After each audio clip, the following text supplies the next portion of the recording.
Assalamu alaikum, my students. How are you? Are you okay? Let's complete our lessons of geometry. And now our lesson title is Circle Properties. Let's see.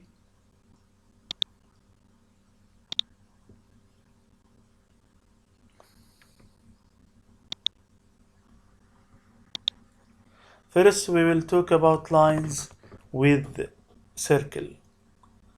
Then if you have circle like this, and we draw this line, you know this line? What we name this line? It's a line from any point on the circle to the center. Yes, this point named a center of the circle. Then now, let's see this is line named radius. Then if we have this point named center, and if we draw this line, you know this line? It's a line segment between any 2 points on the circle. We name this chord. And you know this line? This line touches the circle in 1 point. We name it what? Tangent. Yes. Then let's go to the next point. The relation between the radius and the chord. Let's see. If I have circle like this, and if we draw this line, yes, we name before this line named what? Chord. Then this chord AB from the point A on the circle and the point B on the circle, we draw this line, we name it a chord AB, and we draw this from the center to the midpoint of the chord. Then the midpoint of the chord AB, the point C. Then that's meaning AC equals BC.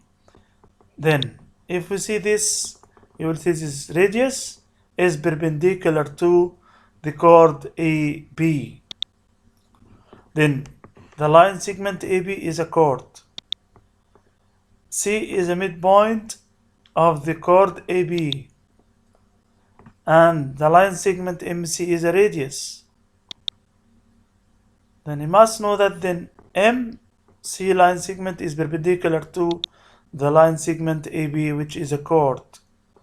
Then it means angle MCA is equal to angle MCB in measure equals 90 degrees.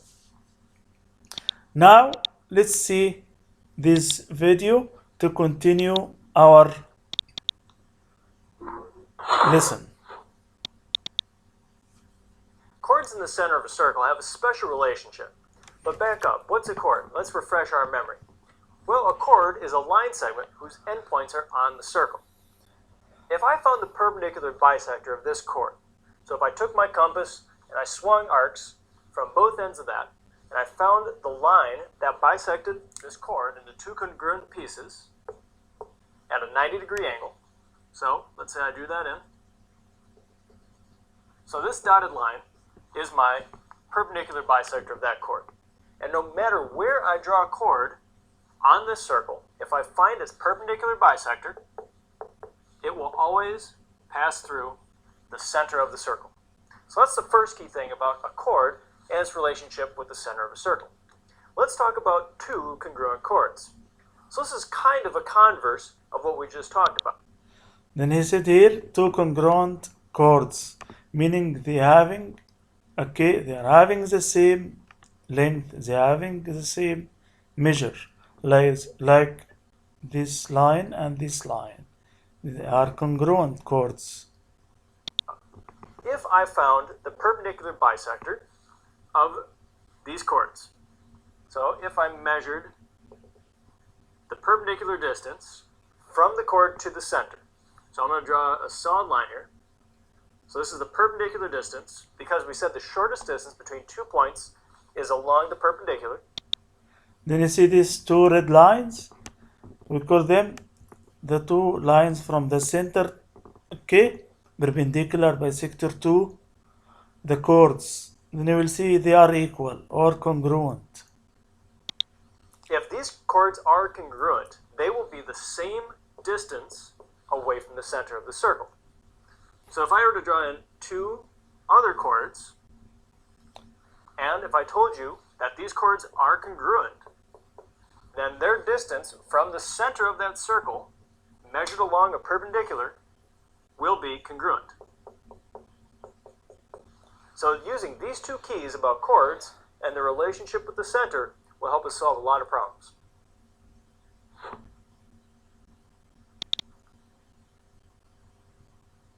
Then now, my students, study this lesson. I'll send you homework in the website of WhatsApp. Thank you so much.